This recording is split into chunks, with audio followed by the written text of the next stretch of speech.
Wyatt Harmon was a man who rode alone his heart as vast and empty as the Dakota prairie he called home. He thought he knew every sound the land could make, but he had never heard a cry that tore through his solitude like a prayer. In the tall grass, he found not a lost calf, but a woman unconscious from fever and her starving infant. As he removed his own coat to wrap the crying child, the lonely cowboy didn't know he was not just picking up a stranger's burden. He was answering a call that would lead him back to a life he thought he'd buried long ago. The infant's face was red from crying tiny fists, waving in distress. Beside them lay a small carpet bag, its contents spilled onto the ground. Wyatt dismounted quickly, his spurs jingling as his boots hit the hard, packed earth. He approached cautiously, his hand hovering near the Colt revolver at his hip, a habit born from years of frontier vigilance. "Madam," he called out, his deep voice gentle despite its natural gruffness. The woman didn't move. Her dress, once a cheerful blue calico, was travel-stained and torn. Her face was partially hidden by strands of light brown hair that had escaped from a simple braid. Wyatt knelt beside her, noting with relief the shallow rise and fall of her chest. She was alive, but clearly unconscious. The baby continued to cry, the sound growing weaker by the moment. Wyatt recognized the particular quality of that cry hunger. He'd heard it enough times on cattle drives when they'd come across settler families in desperate straits. Without hesitation, Wyatt shrugged off his worn leather coat, spreading it on the ground. Gently, he lifted the baby, noting how light the child felt in his large, calloused hands. The infant couldn't have been more than a few months old. "Hey there, little one," he murmured awkwardly, cradling the baby in one arm while checking on the mother with his free hand. She was burning with fever. Wyatt's mind raced.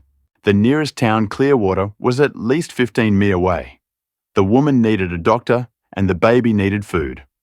Looking around, he saw no sign of a wagon or horse. How had they come to be here? Alone in the middle of nowhere, the baby's cries were growing weaker, which worried Wyatt more than the louder wails. Carefully, he wrapped the child in his coat and placed the bundle in the crook of his arm. Then, with strength born from years of hard ranch work, he lifted the unconscious woman and managed to position her across Copper's back. The horse snorted, but stood steady, trained to handle far heavier loads of cattle. "Steady boy," Wyatt murmured, gathering the reins in his free hand. With the baby secured in one arm and leading his horse with the other, he began the long walk toward Clearwater. The July sun beat down mercilessly as Wyatt trudged through the grass, his eyes constantly scanning the horizon for any sign of threat. This territory could be dangerous outlaws, hostile Indians, wild animals. But his immediate concern was for the two vulnerable lives now in his care. After what seemed like hours, the baby's cries subsided into whimpers, then silence. Alarmed, Wyatt stopped to check on the child. The infant's eyes were open, revealing a startling shade of blue that reminded him of the Montana sky. Despite the hunger and discomfort, the baby wasn't crying anymore, just staring up at Wyatt with a gaze that seemed far too knowing for one so young. "Hang on, little one," he whispered. "We'll get you some help soon." The woman on the horse moaned softly, her eyes fluttering open for a brief moment before closing again. At least she was still alive. Wyatt quickened his pace as much as he dared in the afternoon heat. By the time the first buildings of Clearwater came into view, the sun was beginning its descent toward the western horizon. Wyatt's shirt was soaked with sweat, his muscles aching from the unusual burden. He headed straight for Doc Harrison's place at the edge of town, ignoring the curious stares of the townspeople who stopped to watch the unusual procession. The doctor's house, a modest two-story structure, with a sign announcing Doctor. James Harrison, physician and surgeon, stood apart from the main street. Wyatt managed to knock on the door with his boot, unwilling to release either of his precious charges.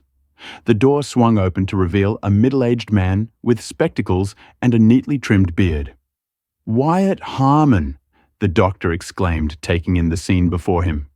"What in heaven's name found them out on the prairie?" Wyatt explained tersely. "The woman's burning up with fever, and the baby starving. "Can you help bring them in quickly, Doctor?" Harrison stepped aside, holding the door wide. Inside, the doctor's wife, Martha, appeared from the kitchen, wiping her hands on her apron. Her eyes widened at the sight. "Martha, we need milk for this infant." Immediately, the doctor ordered, as he helped Wyatt lower the unconscious woman onto an examination table in the front room that served as his office. "I'll warm some cow's milk with a bit of sugar," Martha replied, already moving toward the kitchen. "Poor little mite." "Let me take the baby," she added, returning quickly and holding out her arms. Wyatt hesitated for a moment, suddenly reluctant to release the small bundle he'd carried so far. Martha smiled gently. "I've raised 5 children of my own, Mr. Harmon. This little one will be safe with me." Nodding, Wyatt carefully transferred the baby to her capable hands. The infant made a small sound of protest, but then settled against Martha's ample bosom. While Martha tended to the baby, Dr. Harrison was examining the woman. "She's severely dehydrated and running a high fever," he reported. "Likely influenza, though I can't rule out other ailments yet. She'll need constant care for at least several days. Will she make it?" Doc Wyatt asked, his voice rough with concern for this stranger who had somehow become his responsibility. The doctor looked up, his expression grave. "I won't lie to you, Wyatt. Her condition is serious, but she's young and appears to have been healthy before this. With proper care, she has a good chance." Wyatt nodded, removing his hat and running a hand through his sweat-dampened hair. "Any idea who she might be? I didn't see any identification among her things." "No, but that's not unusual for folks passing through. Many come west with little more than the clothes on their backs and whatever they can carry." The doctor began preparing a tincture from bottles on a nearby shelf. "Martha and I can take them in for now, but our house is already full with my sister and her children visiting from St. Louis." Wyatt knew what was coming next. "I'll check with Mrs. Landry at the boarding house," he offered. "She might have a room available." "That would be helpful, but they'll need more than just a roof over their heads," Dr. Harrison said, giving Wyatt a meaningful look. "The woman won't be able to care for herself or the child for some time, and without knowing if she has family or friends coming after her." The unspoken question hung in the air between them. Wyatt shifted uncomfortably. He was a solitary man by nature and circumstance, having spent most of his 32 years moving from ranch to ranch, never staying in one place long enough to form lasting connections. The small cabin he currently occupied on the edge of the rocking H Ranch where he worked was barely suitable for one person, let alone a woman and a baby. Before he could respond, Martha returned with the infant, who was now sucking eagerly at a makeshift bottle fashioned from a small medicine vial fitted with a piece of clean cloth. "She's a hungry little thing," Martha said, smiling down at the baby. "And a girl, by the way, no more than 3 months old, I'd say." And her mother, Wyatt asked, looking at the pale face of the young woman on the examination table. "We won't know anything more until she wakes up," Dr. Harrison replied. "For now, we need to focus on bringing down her fever and keeping her hydrated." Wyatt nodded, knowing he couldn't simply walk away. "I'll talk to Mrs. Landry about a room, and then I need to let Mr. Henderson know what's happened. I was supposed to be back at the ranch hours ago."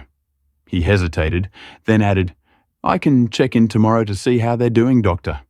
Harrison nodded, understanding the cowboy's reluctance to become too involved. "That would be appreciated, Wyatt, and thank you for bringing them in. Many men might have ridden on past." The thought had never even occurred to Wyatt. He nodded curtly, settled his hat back on his head, and headed for the door. Before leaving, he cast one last glance at the woman and child. Something twisted in his chest at the sight, something unfamiliar and uncomfortable that he chose not to examine too closely. Outside, he untied Copper from the hitching post and led him toward the boarding house, his mind filled with thoughts of the woman with light brown hair and the baby with sky-blue eyes. Who were they? Where had they come from? And why were they alone on the prairie miles from anywhere? The answers would have to wait. For now, all he could do was ensure they had a safe place to recover. Tomorrow would be soon enough to figure out the rest. Mrs. Landry, a widow who ran the town's only boarding house, was initially hesitant about taking in an ill woman and an infant. "I run a respectable establishment, Mr. Harmon." she said, peering at him over her spectacles. My guests expect peace and quiet. I understand, Madam Wyatt replied, trying to keep his frustration in check. But these folks have nowhere else to go. The woman's sick and the baby needs shelter. I'll cover the cost of the room for a week up front. The mention of guaranteed payment softened Mrs. Landra's expression. Well, I do have the small room at the back of the house. It's further from the other guests, so any disturbances would be minimized. That would be perfect, Wyatt said, reaching for his wallet.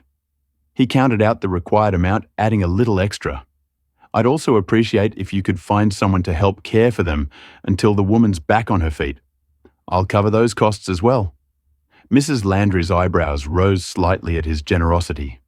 Molly Jenkins has been looking for work since the laundry closed. She's good with children, has 4 of her own. I can send my boy to fetch her. Thank you, Wyatt said, relieved that at least this part of the problem was being solved. I'll let Doc Harrison know the arrangements. After ensuring everything was set at the boarding house, Wyatt finally mounted Copper and headed back to the Rocking H Ranch. The sun was setting, painting the prairie in hues of gold and crimson. Normally, he would have appreciated the spectacular view, but tonight his mind was elsewhere. Mr. Henderson, the ranch owner, was understanding about Wyatt's delayed return once he explained the circumstances. You did right by those folks, Wyatt, the older man said, puffing on his pipe as they stood outside the main house. Not many would have stopped to help. Couldn't just leave them there? Wyatt mumbled, uncomfortable with the praise. No, I suppose you couldn't. Henderson agreed. That's why you're my best hand. You've got a good heart under all that gruffness. He tapped his pipe against the porch rail. Take tomorrow morning off if you need to check on them. Wilson and Martinez can cover your duties. Wyatt nodded his thanks and retreated to his cabin. A simple one-room structure with a bed, a table, 2 chairs, and a small stove. It wasn't much, but it was more of a home than he'd had in years. As he prepared a simple meal of beans and bacon, his thoughts kept returning to the woman and child he'd rescued. Something about their vulnerability had stirred feelings he'd long thought buried protective instincts he hadn't experienced since losing his family in a cholera outbreak 15 years earlier. At 17, he'd been the sole survivor when the disease swept through their small Kansas farm. Unable to bear the memories, he'd headed west, working his way through ranches in Colorado, Wyoming, and now Dakota Territory. As he lay in his narrow bed that night, staring at the rough hew-knead ceiling, Wyatt wondered what would become of the young mother and her baby. He told himself his responsibility ended with ensuring they had shelter and care. Yet something deeper told him their paths were now intertwined in ways he couldn't yet understand. Morning found Wyatt heading back to town earlier than necessary. He told himself he was just fulfilling his obligation to check on the strangers he'd rescued, but the knot of anticipation in his stomach suggested otherwise.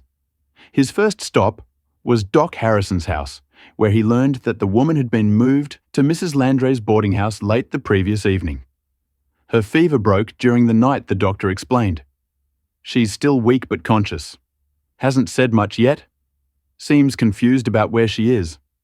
Did she tell you her name? Wyatt asked. Lillian Montgomery. That's all we could get from her before she fell asleep again. The doctor adjusted his spectacles. The baby seems to be doing well, though. Martha was reluctant to let her go. I'll tell you that. Wyatt nodded oddly, pleased to have names for the pair who had occupied his thoughts.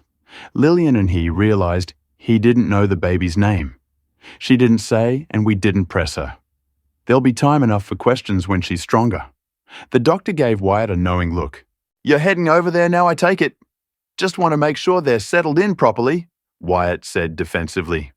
Of course, Dr. Harrison replied, not bothering to hide his smile. Give Mrs. Landry my regards. The boarding house was a well-maintained 2-story building on a quiet side street. Mrs. Landry met Wyatt at the door, informing him that Molly Jenkins had arrived early that morning and was now tending to both mother and child. The poor woman still very weak, Mrs. Landry whispered, as she led Wyatt down a narrow hallway to the back room. Barely touched the broth I brought her, but the baby took to Molly right away. Thank goodness. She knocked softly on the door, then opened it without waiting for a response. "Mrs. Montgomery, you have a visitor, the gentleman who found you yesterday." The room was small but clean, with a narrow bed, a rocking chair, and a small table. Sunlight streamed through lace curtains, illuminating the pale figure propped up against several pillows. Lillian Montgomery looked younger than Wyatt had initially thought, perhaps early 20s. Her face, though drawn with exhaustion, showed delicate features and a gentle mouth. Her hair, now neatly brushed and braided, was a rich chestnut brown that gleamed in the sunlight. But it was her eyes that caught and held Wyatt's attention, the same startling blue as her daughter's, now filled with a mixture of weariness and gratitude. A plump, motherly woman, whom Wyatt assumed was Molly Jenkins, sat in the rocking chair, the baby cradled in her arms. "Mr. Harmon," Mrs. Landry said formally, "may I present Mrs. Lillian Montgomery?" "Mrs. Montgomery, this is Wyatt Harmon, the man who brought you and your daughter to town." Lillian's eyes met Wyatt's, and she attempted a smile that didn't quite reach her eyes. "I'm told, I owe you my life, Mr. Harmon and Emma's." Her voice was soft with a slight Eastern accent that marked her as not from these parts. Emma, Wyatt repeated, glancing at the baby. "That's a pretty name." "After my grandmother," Lillian explained, then fell silent, seemingly exhausted by even this small conversation. "I was just passing by," Wyatt said awkwardly, his hat in his hands. "Anyone would have done the same." "Not anyone," Lillian replied quietly. "Thank you." An uncomfortable silence fell. Wyatt shifted his weight, suddenly aware of his dusty clothes and unshaven face. He hadn't planned what to say beyond checking on their welfare. Mrs. Landry came to his rescue. "Mr. Harmon has generously arranged for your room and for Molly's assistance until you're back on your feet," she explained to Lillian. "Isn't that kind of him?" Lillian's eyes widened slightly. I don't know how I can repay such generosity, Mr. Harmon. I don't have much. No need to worry about that now." Wyatt interrupted, uncomfortable with her gratitude. "Just focus on getting well for both your sakes." He nodded toward Emma, who was contentedly sleeping in Molly's arms. "Dr. Harrison says she should stay in bed for at least 3 more days," Molly added, speaking for the first time. "The fever took a lot out of her." Wyatt nodded. "I'll check back in a few days then, if you need anything in the meantime." "You've done more than enough, mister," Harmon Lillian said, her voice barely above a whisper. "I won't forget it."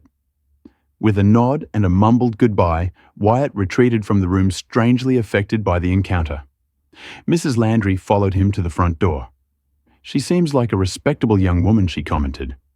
"Though traveling alone with an infant, one has to wonder." Wyatt bristled at the implied judgment. She was wearing a wedding ring, he pointed out, though he hadn't consciously noticed this detail until now. And she introduced the baby as her daughter.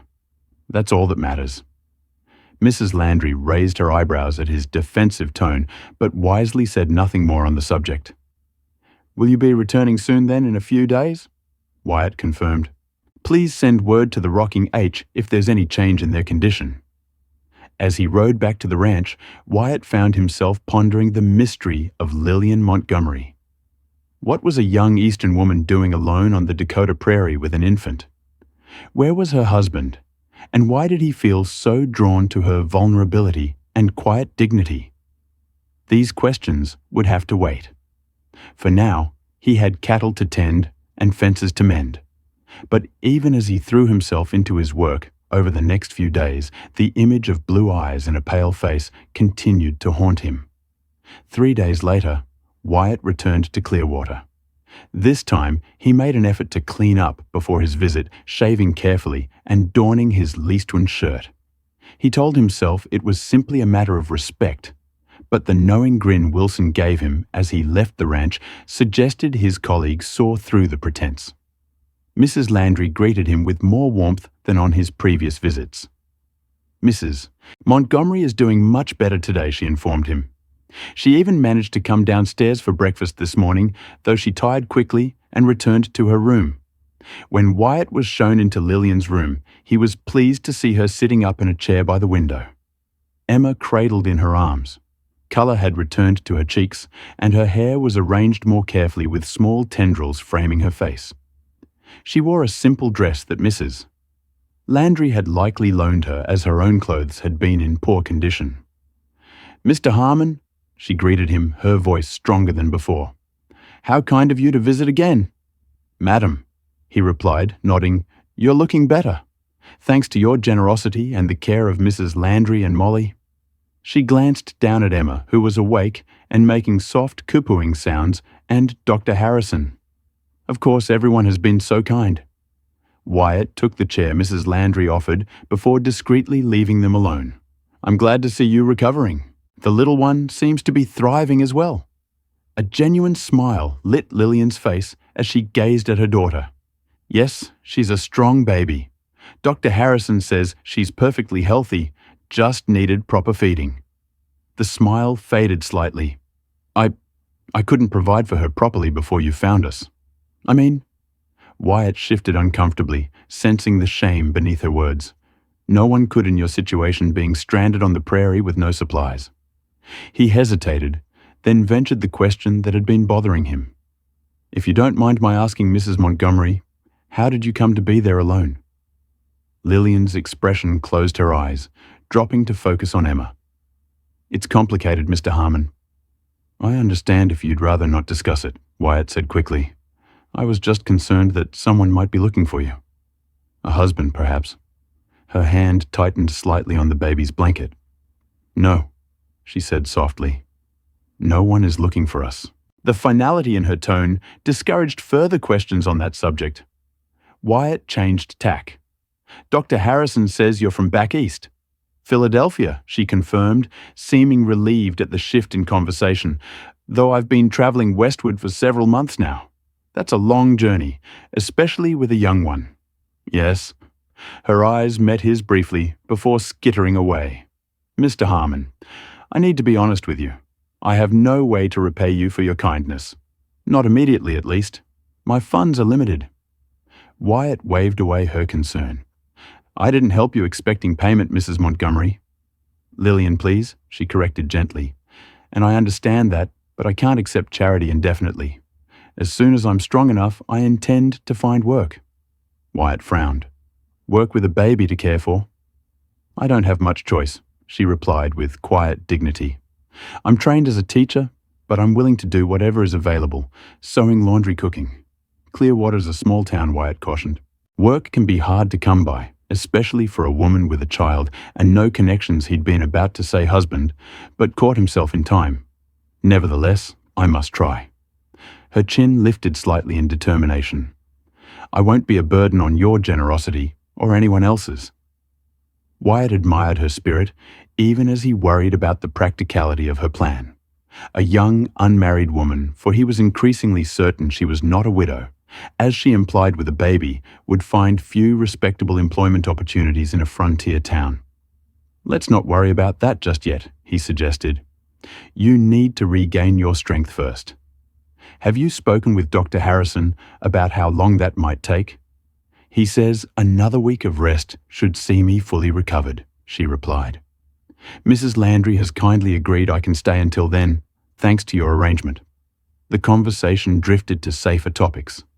The unusually mild weather they'd been having, the upcoming Founders' Day celebration in Clearwater, Emma's apparent fascination with the colourful quilt on the bed. Wyatt found himself relaxing in Lillian's company, drawn to her quiet intelligence and the gentle way she handled her daughter. As he prepared to leave, promising to return in a few days, Lillian stopped him with a soft question. "Mr. Harmon Wyatt, may I ask why you're doing all this?" For strangers, I mean, the question caught him off guard. He considered several responses before settling on the truth. "When I was 17, my family died of cholera. Parents, 2 younger sisters. Neighbors helped me through it, though there wasn't much they could do, except offer a place to stay until I found my feet." He met her gaze steadily. "I guess I'm just returning the favor." Lillian's eyes softened with compassion. "I'm so sorry for your loss." Wyatt nodded, uncomfortable with her sympathy. "It was a long time ago. I should be going now. The ranch hands will be wondering where I've disappeared to." "Of course. Thank you for visiting." Her smile was warm, transforming her face from merely pretty to truly beautiful. "Emma and I look forward to your next visit." As Wyatt rode back to the ranch, he found himself smiling without quite knowing why. The mystery surrounding Lillian Montgomery remained, but he was increasingly certain that whatever her past held, she was a woman of character and courage, and that he reflected was becoming dangerously appealing. Over the next 2 weeks, Wyatt's visits to the boarding house became a regular occurrence. He found excuses to go into town supplies needed for the ranch messages to deliver errands that conveniently took him past Mrs. Landra's establishment. Each time he was welcomed with increasing warmth by both Lillian and Emma. The baby, now thriving under proper care, had developed a particular fascination with Wyatt's hat. Her tiny hands would reach for it whenever he came near, and her face would light up with a gummy smile that never failed to warm his heart. Lillian too blossomed as her health returned. Her natural beauty, enhanced by restored vigor, drew admiring glances from townsmen when she ventured out for short walks with Emma. Mrs. Landry had loaned her some suitable clothing, and someone Wyatt suspected, Martha Harrison, had provided a few simple toys and garments for the baby. Their conversations grew longer and more personal with each visit. Wyatt found himself sharing stories of his years on various ranches, his travels through the Western Territories, even memories of his family that he'd rarely spoken of to anyone. In return, Lillian told him about growing up in Philadelphia, her love of books and teaching, and her dreams of someday having her own school. What she didn't speak of was Emma's father, or the circumstances that had brought her west. Whenever the conversation veered in that direction, she would gently but firmly change the subject. Wyatt respected her privacy, though his curiosity remained.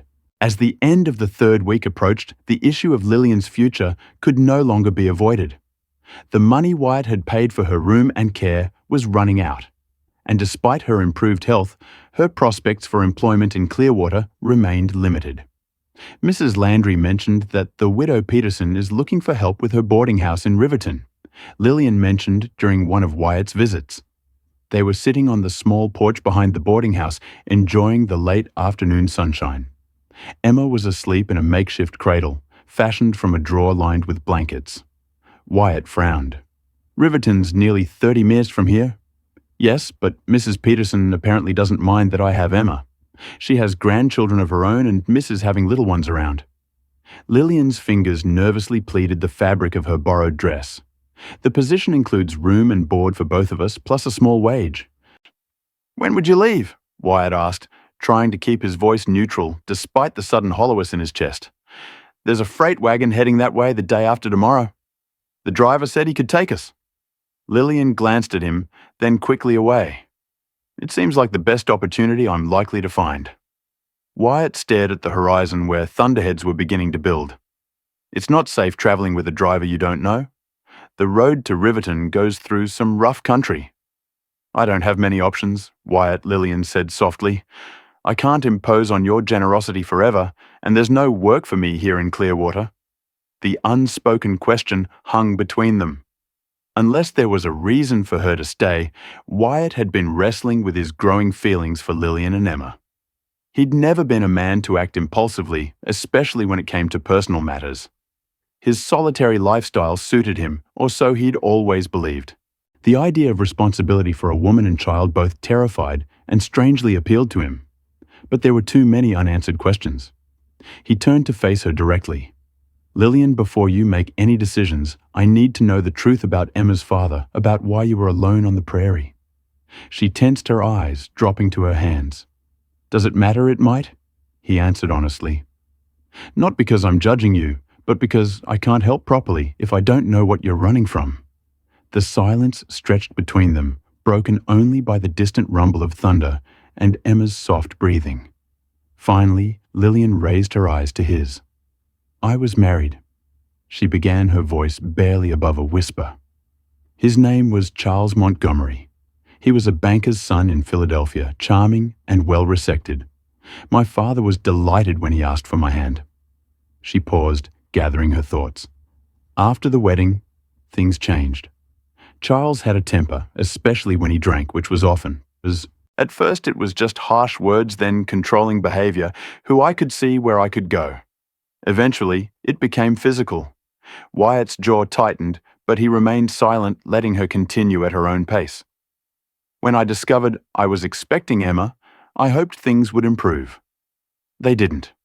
If anything, Charles became more volatile, resentful of the attention I gave to my pregnancy. Her hand moved protectively to the cradle where Emma slept. After she was born, I feared for her safety as well as my own. One night, when Charles was particularly violent, I knew we had to leave. "You ran," Wyatt supplied softly. Lillian nodded. I took what little money I had saved, some clothing, and Emma. We travelled west by train as far as my funds would allow, then by stage or coach, and finally with a wagon train of settlers. I hoped to reach California, where I have a distant cousin. What happened to separate you from the wagon train? Her eyes clouded with the memory. There was a man, one of the other travelers. He discovered I was running from my husband and threatened to send word back east for a reward. When I refused his advances, he told the wagon master I was a thief. They left us at the next settlement with just our few belongings, and from there I hired a local man to take us to the next town, but his wagon broke down. He went to get help, promising to return. Her bitter laugh held no humor. He never came back. Emma and I walked as far as we could before I became ill. The last thing I remember before you found us was trying to find shelter from the sun for Emma in the tall grass. Wyatt absorbed her story. Anger building at the men who had failed and abused this woman and her innocent child. "Your husband, is he looking for you?" "I don't know," Lillian admitted. "He might be for pride's sake, if nothing else. Or he may have decided we weren't worth the trouble. And if he finds you," her eyes met his fear, mingling with determination. "He won't take Emma. I won't allow it." Wyatt nodded slowly, understanding the steel beneath her gentle exterior. "Thank you for telling me the truth. Does it change things?" She asked, vulnerability evident in her voice. "Yes," he said simply. "It changes everything." Before he could elaborate, Emma stirred and began to fuss. Lillian immediately reached for her daughter, lifting her with practiced ease. "She's hungry," she explained, adjusting her position to feed the baby discreetly. Wyatt stood, giving them privacy. "I need to get back to the ranch before that storm hits," he said, glancing at the darkening sky. "But I'd like to talk more tomorrow, if that's all right." Lillian looked up at him, uncertainty in her blue eyes. "Of course we're not leaving until the day after tomorrow. Don't make any final decisions until we've talked," Wyatt urged. "Please." She nodded, though doubt lingered in her expression. "Until tomorrow." Then Wyatt rode back to the rocking H with his mind in turmoil. Lillian's story had confirmed his suspicions, but also awakened a protective instinct stronger than any he'd felt before. The thought of her and Emma traveling to Riverton with a strange freight driver, then working for an unknown widow, filled him with dread. But what alternative could he offer? His cabin was too small for three, and while he had steady employment with the Rocking H, his position as a ranch hand hardly provided the security a woman and child needed.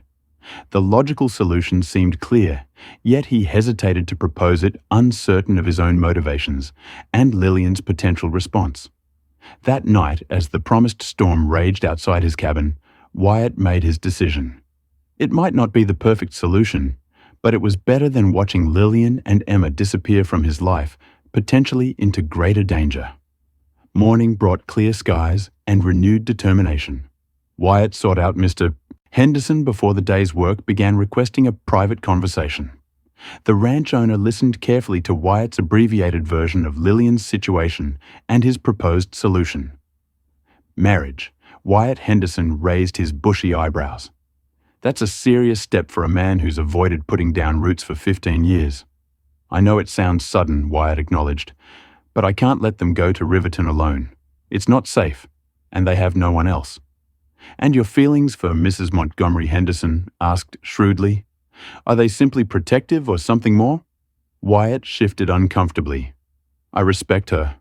I admire her courage and devotion to her child. The rest might come with time." Henderson sighed. "Not the most romantic proposal I've ever heard, but practical, I suppose." He studied Wyatt for a long moment. "The foreman's cabin has been empty since Jenkins moved to town with his wife. It's bigger than yours. 2 rooms at least. If you're serious about this, it's yours." Relief flooded through Wyatt. "Thank you, sir. I'll work extra shifts to cover the difference in pay." "No need." Henderson waved away the offer. Jenkins was overpaid anyway. "Just make sure you know what you're doing, Wyatt. Marriage isn't a cattle drive. You can't just ride away when the season's over." I understand that Wyatt assured him, though his stomach nodded at the permanence of what he was proposing. "Then go with my blessing," Henderson said, "and bring your new family to Sunday dinner so Mrs. Henderson can fuss over them properly." Wyatt rode into Clearwater with a mixture of determination and apprehension. He'd stopped at the general store to purchase something he thought necessary for his proposal, though the knowing smile of the shopkeeper had nearly made him abandon the gesture as too sentimental. At the boarding house, he found Lillian in her room packing her meager belongings into the carpet bag he'd recovered from the prairie. Emma lay on the bed kicking her feet and gurgling at a piece of colourful ribbon dangling above her. "You're still planning to leave," Wyatt said, unable to keep the disappointment from his voice. Lillian looked up, her expression a mixture of resignation and regret. "I have to, Wyatt. The freight wagon leaves at noon tomorrow. What if there was another option?" He stepped further into the room, his hat in his hands and his heart in his throat. "What other option could there be?" Lillian asked softly. "I've asked everywhere in town. No one needs a teacher, especially one with a baby." Wyatt took a deep breath. "You could marry me." Lillian froze, her eyes widening in shock. "What? It's not as crazy as it sounds." Wyatt continued hurriedly. "I have a good position at the Rocking H, and Mr. Henderson has offered us the foreman's cabin. It's twice the size of mine with an actual bedroom. You and Emma would be safe, and in time, perhaps you could start a small school for the ranch children and others nearby." Lillian sank slowly onto the edge of the bed. "Wyatt, I don't know what to say. This is so unexpected." "I know it's sudden," he admitted. "And I know we haven't known each other long, but I care about you and Emma. I want to protect you both, give you a safe home. Protection and safety are important," Lillian said carefully. "But marriage should be more than that. After my experience with Charles, I swore I'd never again enter a marriage without." She trailed off, color rising in her cheeks. Without love, Wyatt finished for her. He knelt before her, taking her hands in his. "I can't promise I love you yet, Lillian. I've spent too many years keeping people at a distance to know exactly what I feel. But I know I want you and Emma in my life. I know the thought of you leaving makes me feel hollow inside. Maybe that's the beginning of love. Maybe with time it could grow into something more." Tears welled in Lillian's eyes. "You're a good man, Wyatt Harmon. Better than I deserve after the mess I've made of my life." "You deserve happiness and security," Wyatt insisted. "I want to provide that if you'll let me." He reached into his pocket and withdrew a small package wrapped in brown paper. "I bought this. It's not fancy," but Lillian unwrapped the package to reveal a simple silver band. "A ring," she whispered. "If you accept," Wyatt clarified. "If not, I understand. The offer of help still stands. I can arrange safer transportation to Riverton or somewhere else if you prefer." Lillian looked from the ring to Wyatt's earnest face, then to Emma, who had rolled onto her side and was watching them with curious blue eyes. "What about Emma? She's not your child. She would be in every way that matters," Wyatt said firmly. "I'd raise her as my own, give her my name. And if Charles ever finds us—" Wyatt's expression hardened. "He'd have to go through me to get to either of you, and I promise you, Lillian, that wouldn't end well for him." The fierce protectiveness in his voice seemed to reassure her. She studied his face for a long moment, then slowly nodded. "Yes," she said softly. "I accept your proposal, Wyatt." Relief and an unexpected surge of joy flooded through him. He slipped the ring onto her finger, where it sat a little loosely, but gleamed with promise in the afternoon light. "We can be married tomorrow," he suggested. "Reverend Thomas would do it, I'm sure. And then I can take you and Emma home to the ranch." "Home," Lillian repeated, testing the word. "That sounds wonderful." Wyatt smiled, then impulsively leaned forward to place a gentle kiss on her forehead. "I'll do my best to make it so for both of you." The wedding took place the following morning in Clearwater's small church. The ceremony was simple, attended only by Dr. and Mrs. Harrison, Mrs. Landry, and Mr. Henderson, who had written in from the ranch to show his support. Lillian wore a borrowed blue dress from Martha Harrison with Emma in her arms, dressed in a new white gown that the women of the town had quickly sewn as a gift. Wyatt, in his best shirt and cleanly shaven, felt a strange combination of terror and contentment as he repeated his vows. When Reverend Thomas pronounced them husband and wife, he hesitated only briefly before placing a chastened kiss on Lillian's lips there first. The touch sent an unexpected warmth through him, a promise of feelings that might deepen with time. After a small celebration at the boarding house, Wyatt loaded Lillian and Emma's few possessions onto Copper. Mr. Henderson had thoughtfully brought a wagon to transport the new family back to the ranch, along with a rocking chair that Mrs. Henderson insisted was essential for a mother with a young baby. The ride to the rocking H was quiet, with Emma sleeping peacefully in Lillian's arms, and both adults lost in thoughts about the significant step they had just taken. As they approached the ranch, Wyatt pointed out landmarks.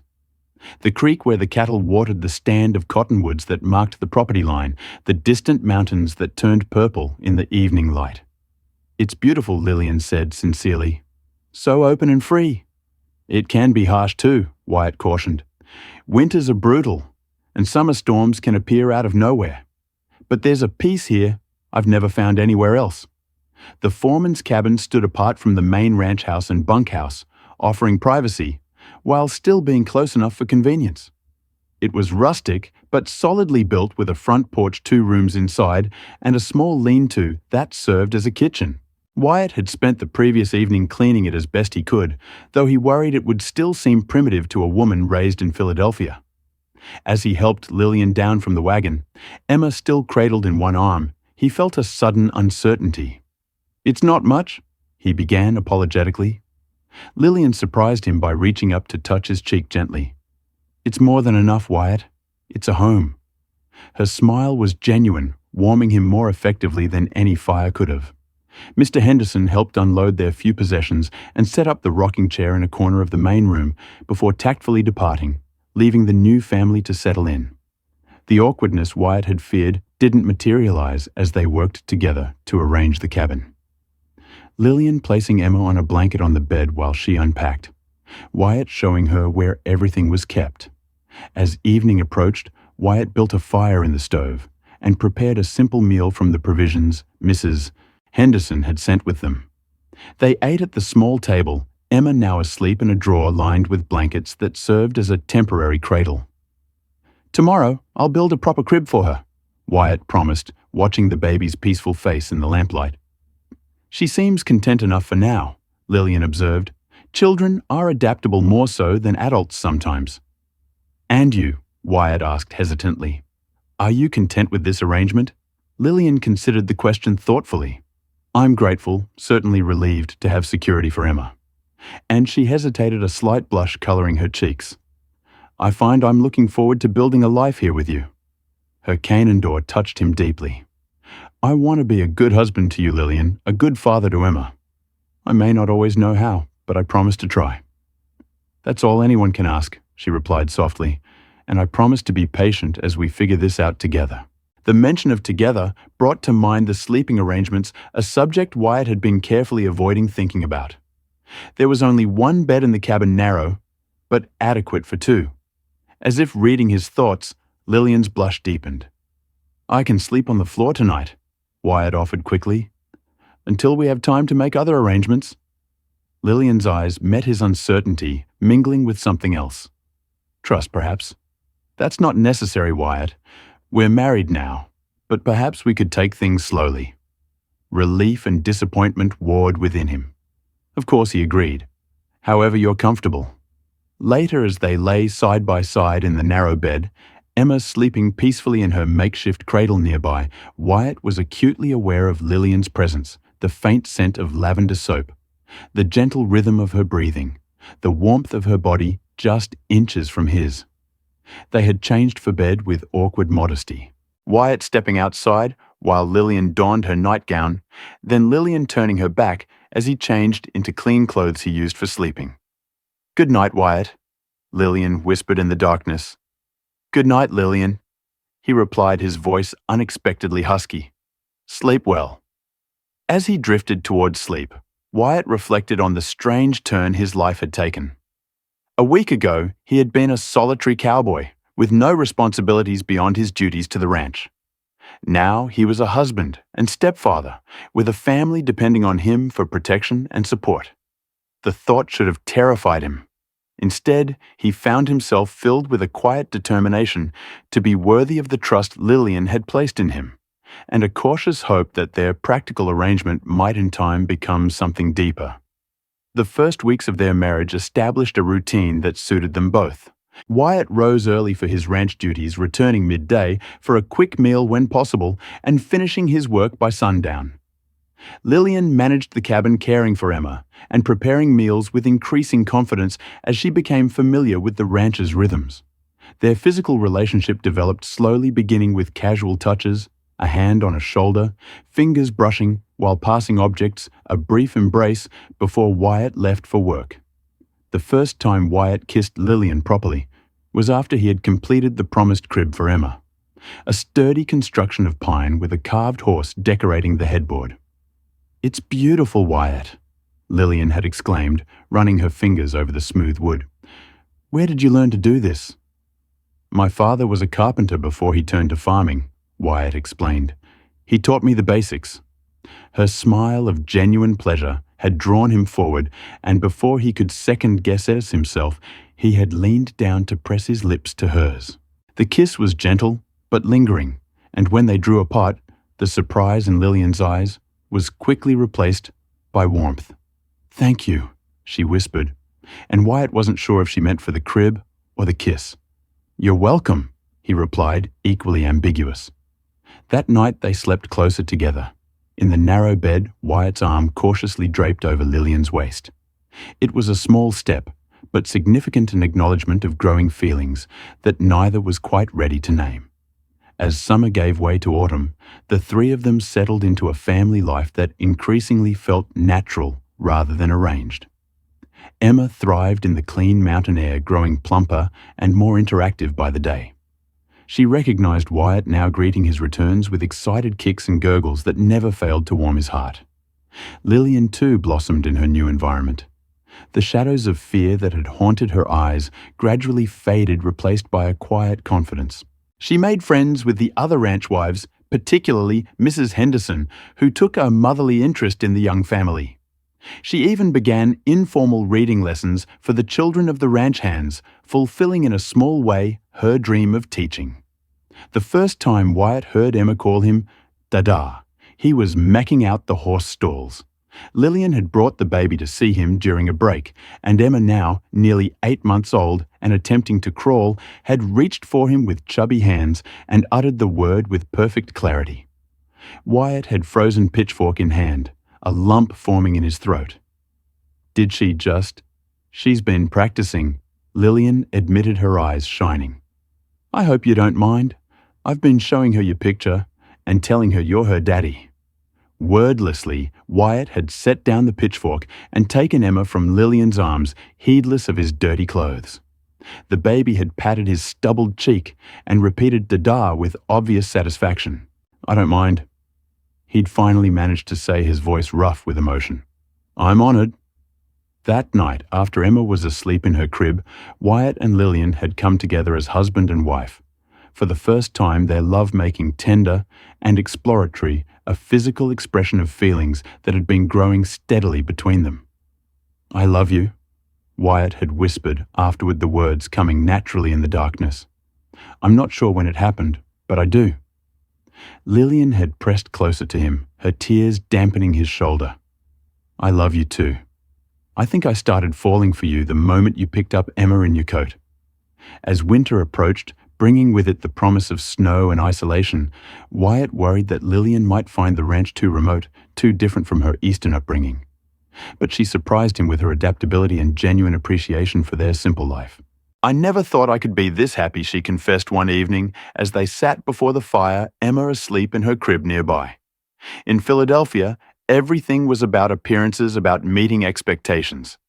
Here, there's a freedom to simply be ourselves, even with all the hardships. Wyatt asked, thinking of the blizzard they'd weathered the previous week, the constant physical labor, the lack of conveniences she'd once taken for granted. Especially with the hardships, Lillian replied, snuggling closer to him on the small sofa he'd built for her. They make the good moments sweeter by comparison. As Christmas approached, the first they would celebrate as a family, Wyatt found himself reflecting on the incredible changes the past 6 months had brought. The solitary existence he'd maintained for so long now seemed empty and purposeless compared to the rich family life he shared with Lillian and Emma. Even the threat of Charles Montgomery, which occasionally surfaced in their conversations, seemed distant and less menacing in the face of their happiness, until the day a stranger rode into the rocking H, asking questions about a woman with a baby.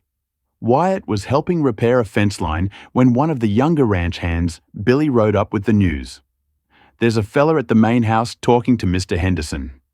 Billy reported Eastern-type fancy clothes, says he's looking for his wife and child who might have passed this way.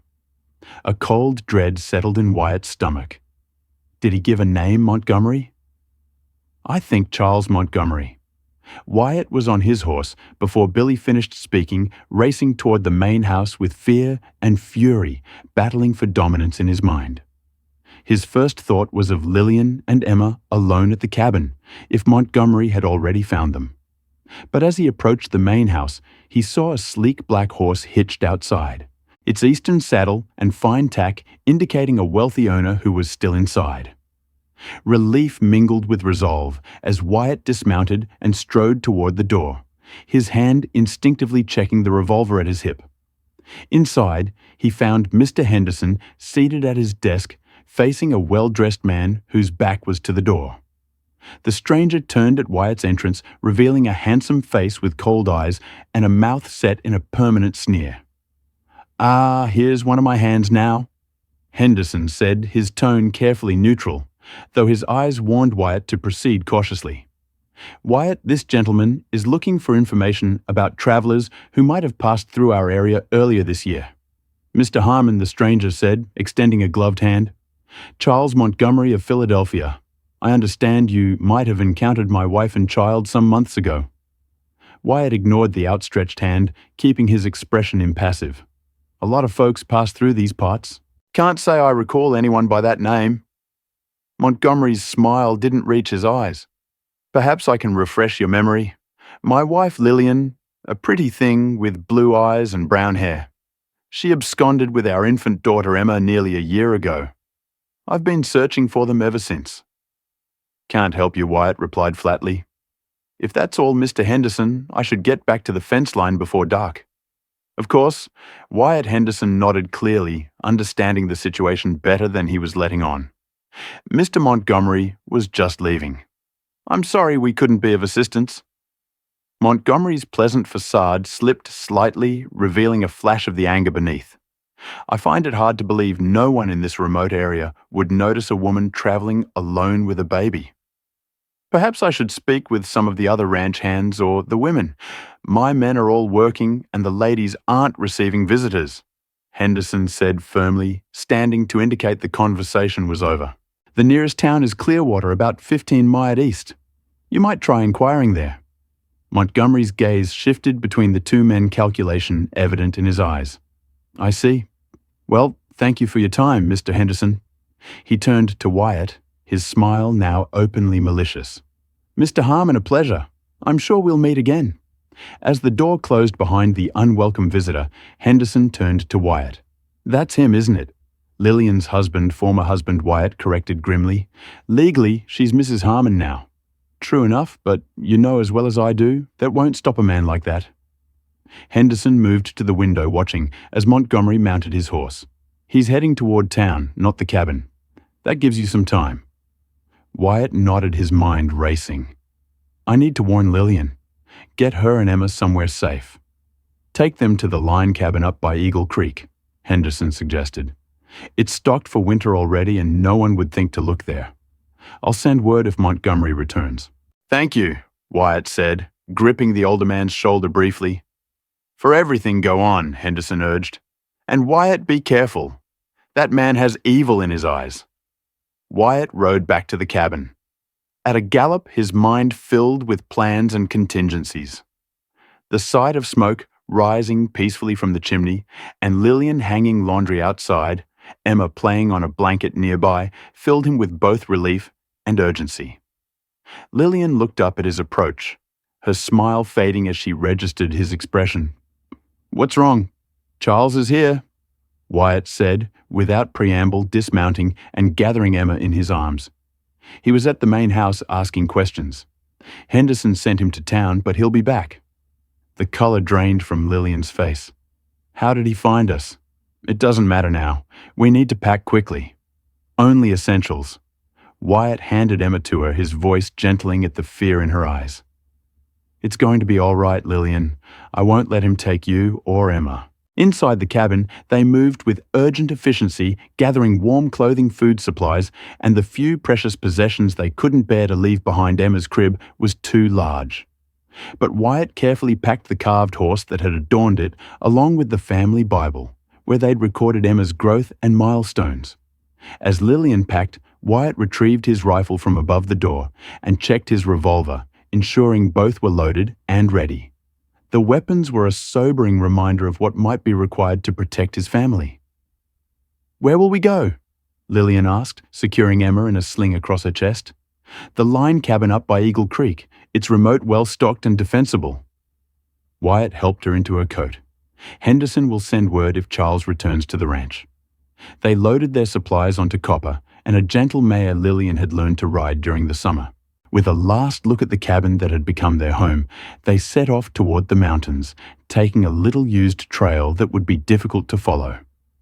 The line cabin was simple but sturdy, built to shelter cowboys during the worst weather when they were working the far boundaries of the ranch. It consisted of a single room with a stone fireplace, a rough table, and chairs, 2 bunks built into the wall, and basic supplies stored in crates and hanging from the rafters. "It's not much," Wyatt apologized as he lit the fire, the familiar echo of his words when he'd first brought Lillian to their cabin, not lost on either of them. "It's enough," Lillian replied, settling Emma on a blanket near the growing warmth. "As long as we're together." The simplicity of her statement and the trust it implied strengthened Wyatt's resolve. They would weather this storm as they had others together. As night fell, they ate a simple meal and prepared for bed, arranging the bunks so that Emma could sleep safely between them. The baby, sensing the tension, was fussier than usual, and it took longer than normal for her to settle. "What will we do if he finds us?" Lillian asked softly, after Emma had finally fallen asleep, her small face peaceful in the firelight. Wyatt's hand found hers in the darkness. "He won't take you from me, either of you. But legally, he might have a claim." "Not anymore," Wyatt interrupted firmly. "You're my wife now, and Emma is my daughter in every way that matters. The law out here is simpler than back east. A man protects what's his." The fierce protectiveness in his voice both comforted and concerned Lillian. "I don't want you to have to kill for us, Wyatt. I pray it doesn't come to that," he replied honestly. "But I can't promise it won't." They fell silent, each lost in their own thoughts as the fire crackled and wind whistled around the cabin's sturdy walls. Eventually, Lillian's breathing deepened in sleep, her hands still clasped in Watt's. He remained awake, listening to the night sounds and planning for all possibilities. 3 days passed in tense waiting. Wyatt ventured out only to check on the horses and gather more firewood, always with his rifle at the ready. On the 4th morning, as they were finishing a breakfast of cornmeal mush and dried apples, the sound of approaching hooves brought them both to alert stillness. "Stay inside," Wyatt ordered, checking his revolver before moving to the window. Through the small, grimy pane, he could make out 2 riders approaching, one on the familiar dappled mare, ridden by Billy, the youngest ranch hand, and the other on Charles Montgomery's sleek black horse.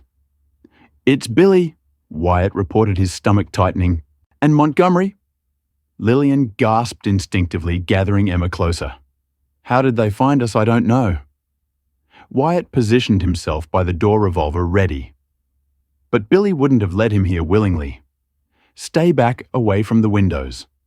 As the riders drew closer, Wyatt could see that Billy's face was bruised, one eye swollen shut. The young cowboy's hands were tied to the saddle horn, and Montgomery held the reins of both horses. "Harmon," Montgomery called out, halting about 20 yards from the cabin. "I know you're in there with my wife and child. Send them out, and perhaps we can resolve this matter peacefully." Wyatt opened the door just enough to make himself visible, while keeping his body shielded. "Let the boy go, Montgomery. He has nothing to do with this. On the contrary, he was most helpful in locating this charming retreat," Montgomery replied with mock pleasantness. After some persuasion, of course. Wyatt's jaw tightened at the implications. "What do you want?" "What's rightfully mine?" Montgomery's voice hardened. "My wife and daughter. Return them to me, and you can keep your miserable life." "They're not yours anymore," Wyatt stated firmly. "Lillian is my wife, now legally married before witnesses. Emma is my daughter." Montgomery's laugh was cold and humorless. A frontier marriage to a runaway wife is hardly binding, Harmon. I have the law on my side, Eastern law, which takes precedence over your barbarian customs. Not out here, it doesn't. Wyatt raised his revolver, aiming deliberately at Montgomery. "Let the boy go and ride away while you still can." Instead of backing down, Montgomery pulled his own pistol, pressing it against Billy's temple. "Perhaps this will convince you of my sincerity. Send out Lillian and the child, or the boy dies. His blood will be on your hands." Behind Wyatt, Lillian made a small sound of distress. "I can't let him kill Billy because of me," she whispered. "He's bluffing," Wyatt replied, though uncertainty gnawed at him. The cold calculation in Montgomery's eyes suggested a man capable of any cruelty to get what he wanted. "You have 1 minute to decide," Montgomery called out. "After that, I start shooting. First the boy, then you. Lillian and Emma will still be mine, but with far less pleasant circumstances."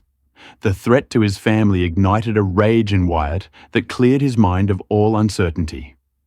With deliberate calm, he fully opened the cabin door, stepping onto the porch with his revolver trained on Montgomery. "Let him go," Wyatt repeated, his voice deadly quiet. "Your quarrel is with me." Montgomery's smirk faltered slightly at Wyatt's steady advance. "Stay where you are, or the boy dies." In that moment, Billy made his move. Despite his bound hands, the young cowboy threw himself sideways, unbalancing Montgomery and causing his shot to go wild. The distraction was all Wyatt needed. His first bullet struck Montgomery's shoulder, spinning him backward off his horse. The second hit the man's gun hand as he attempted to regain his aim. Montgomery screamed in pain and rage, his pistol falling to the ground as he clutched his bleeding hand. Wyatt was on him in moments, dragging him away from the horses and throwing him face down in the dirt. "Billy, are you hurt?" Wyatt called, keeping his boot firmly planted on Montgomery's back. "Just these damn ropes and some bruises," Billy replied, struggling to free himself now that his horse had calmed. "He jumped me when I was checking the north pasture. Made me tell him about the line cabins." "Not your fault," Wyatt assured him, using his free hand to cut Montgomery's belt and fashion a rough binding for the man's wrists. "Lillian, bring me some rope from inside, please." Lillian emerged cautiously. Emma held tightly in her arms. Her face palled at the sight of her former husband bleeding on the ground, but her steps were steady as she brought Wyatt the requested rope. Will he live?" she asked, keeping her distance. "Unfortunately," Wyatt replied grimly, securing Montgomery's wrists behind his back. "The wounds aren't fatal, just painful." Montgomery twisted his head to glare at Lillian, his handsome face contorted with hatred. "You'll regret this, Lillian, both of you. My father has connections, judges, marshals. You won't escape punishment." "Shut up," Wyatt growled, tightening the ropes deliberately. To Billy, who had managed to free himself and was now approaching, he added, "Ride back to the ranch. Tell Henderson what happened and that we're bringing Montgomery into the sheriff in Clearwater." Billy nodded, glancing wearily at the bound man. "You sure you don't want me to stay and help?" "We'll be fine," Wyatt assured him. "But send someone ahead to alert Sheriff Davis about the situation." As Billy rode off, Wyatt hauled Montgomery to his feet. The Eastern man swayed pale from pain and blood loss. "You need to bandage these wounds," he demanded. I could bleed to death." "You should have thought of that before threatening my family," Wyatt replied coldly. Nevertheless, he nodded to Lillian. "Bring me some cloth for bandages. I don't want him dying before he faces justice." While Lillian went back into the cabin, Wyatt leaned close to Montgomery, his voice pitched low so only the other man could hear. "If you ever come near my wife or daughter again, I will kill you." That's not a threat. It's a promise. There are 100 places in these mountains where a body would never be found. The fear that flashed in Montgomery's eyes gave Wyatt grim satisfaction. The man was a bully, and like most bullies, he crumbled when faced with someone who wouldn't back down. Lillian returned with strips of cloth, her expression resolute, as she handed them to Wyatt. "Emma is inside sleeping," she reported. "I've packed our things. We can leave as soon as you're ready." Wyatt nodded quickly, bandaging Montgomery's shoulder and hand, not gently but effectively enough to stop the bleeding. "Can you ride?" he asked. Lillian. "Yes," she replied without hesitation. "I'll take Emma with me." The journey to Clearwater took most of the day with Montgomery mounted on his own horse, his hands tied to the saddle horn, much as Billy's had been. Wyatt rode behind him, revolver ready, while Lillian followed with Emma secured in the sling across her chest. Sheriff Davis was waiting for them at the edge of town, alerted by the rider Henderson had sent ahead. "Got your message?" the grizzled lawman said, eyeing Montgomery with professional assessment. "This the fellow causing trouble." "Charles Montgomery from Philadelphia," Wyatt confirmed. "Kidnapped and beat one of the rocking age hands, then threatened my wife and child at gunpoint." "Lies." Montgomery spat. "This man stole my wife and daughter. I was merely reclaiming what's legally mine." Sheriff Davis raised an eyebrow. "That true, madam?" he asked Lillian directly. Lillian straightened in her saddle, meeting the sheriff's gaze steadily. "I left Charles because he was violent and abusive. I feared for my life and my daughter's safety. Wyatt Harmon saved us when we were stranded on the prairie and later became my husband in a legal ceremony performed by Reverend Thomas in this very town." The sheriff nodded slowly.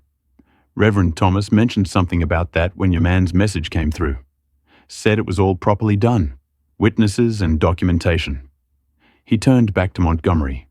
"Seems to me the lady has made her choice, and it's a legal one by territorial law." "This is absurd." Montgomery struggled against his bonds. "I demand you arrest this man for shooting me and release my wife into my custody immediately." "Ain't going to happen," Sheriff Davis replied calmly. "What is going to happen is you're spending the night in my jail while I sort this out. Shooting you while you were threatening folks with a gun ain't a crime in these parts. It's common sense." As two deputies helped the protesting Montgomery down from his horse and toward the jailhouse, the sheriff turned back to Wyatt and Lillian. "You two should get a room at the hotel tonight. I'll need statements from both of you in the morning, and then we can figure out what charges this fella is facing." Wyatt nodded his thanks relief, beginning to replace the tension that had kept him vigilant throughout the long ride. "What about his claims about Eastern law taking precedence?" Sheriff Davis snorted. "Dakota Territory has its own laws, and they recognize legal marriages performed here. Besides, from what I hear, Eastern courts are starting to take a dimmer view of husbands who beat their wives. Between that and the charges he's facing for what he did to your ranch hand, Mr. Montgomery is going to have more pressing concerns than pursuing custody claims." That night, in the relative luxury of Clearwater's small hotel, Wyatt and Lillian finally allowed themselves to believe the danger might truly be past. Emma, exhausted from the journey, slept soundly in a dresser drawer lined with blankets, a familiar makeshift cradle that reminded them of their first days together. "You think it's really over?" Lillian asked as they lay side by side in the hotel bed, her head resting on Wyatt's shoulder. "Not entirely." Wyatt answered honestly. "Men like Montgomery don't give up easily, but he'll face charges here first, and that gives us time. Time for what time to establish ourselves more permanently. Maybe by some land of our own somewhere, Charles would never think to look." Wyatt had been considering this possibility for some time, weighing options and opportunities. "Henderson mentioned that old Jim Blackwell is looking to sell his place over by Willow Creek.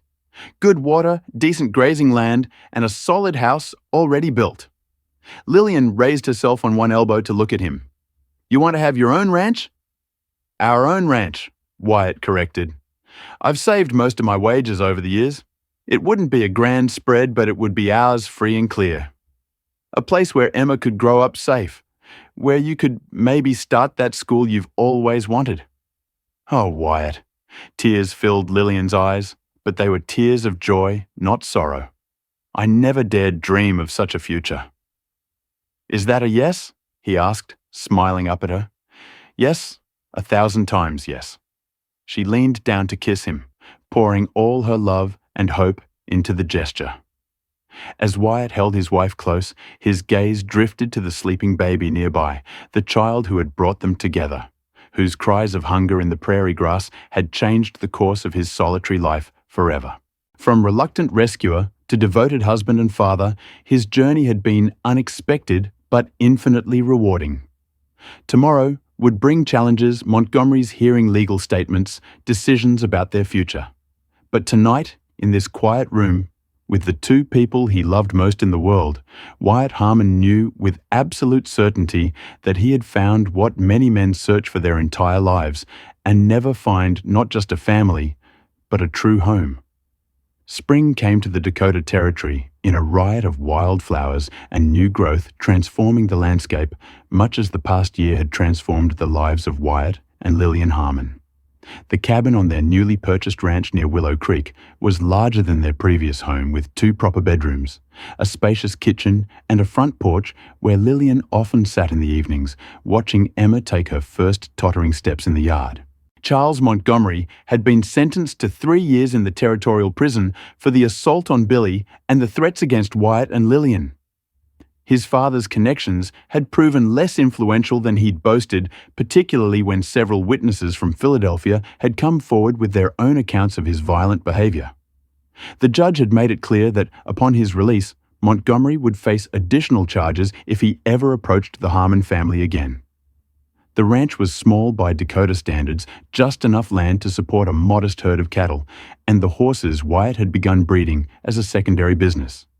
But it was theirs paid for with Wyatt's savings, and worked with his own hands with occasional help from a young cowhand they'd hired from the nearby Lakota reservation.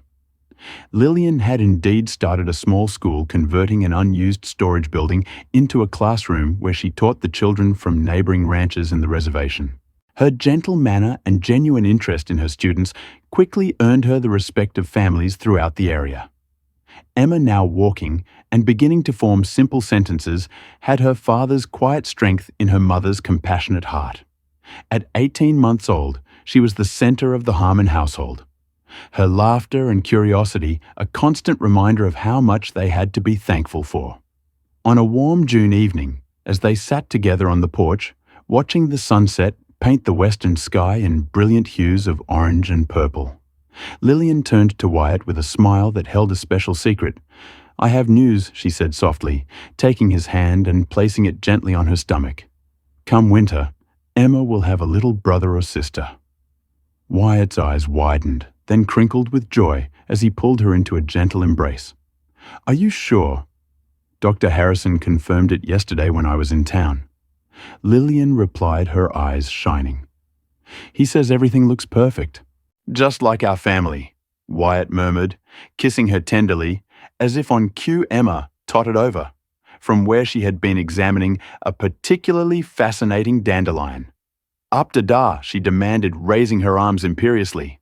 Laughing, Wyatt swung her into his arms, settling her between himself and Lillian. What do you think about being a big sister and a girl? He asked, though he knew she couldn't possibly understand the question. Emma's response was to pat her mother's stomach and declare, baby, with surprising clarity, causing both adults to stare at her in astonishment. How did she know? Wyatt whispered. Lillian shook her head, equally amazed. Children sense things we don't understand. Or perhaps she just heard me talking to Martha Henderson about it. Whatever the explanation, Emma's apparent approval of the coming addition to their family added to their joy. As darkness fell and stars began to appear in the vast Dakota sky, Wyatt reflected on the extraordinary journey that had brought them to this moment. From a solitary cowboy riding the lonely prairie to a husband, father, and rancher with deep roots in the land and community, his transformation had been complete. All because he had stopped to investigate a baby's cry in the tall grass, a simple act of compassion that had led to the greatest blessings of his life. "What are you thinking about?" Lillian asked, noticing his contemplative expression. "How lucky I am," Wyatt replied honestly. "How different my life would be if I hadn't heard Emma crying that day, or if you had ridden on as many would have." Lillian added softly, "Some might call it chance, but I believe it was Providence that brought you to us." "Providence, chance, or destiny, I'm just grateful it happened," Wyatt said, tightening his arm around her shoulders. "And I intend to spend the rest of my life proving worthy of the gift I've been given." Emma, drowsy now in the growing darkness, leaned her head against her father's chest with complete trust. Lillian rested her head on his shoulder, her hand protectively covering the new life growing within her. And Wyatt Harmon, once the loneliest man on the Dakota prairie, held his family close, his heart full, to overflowing with a love he had never thought to find. A love born from a baby's cry and a simple act of human kindness on a summer day now forever woven into the fabric of their shared life.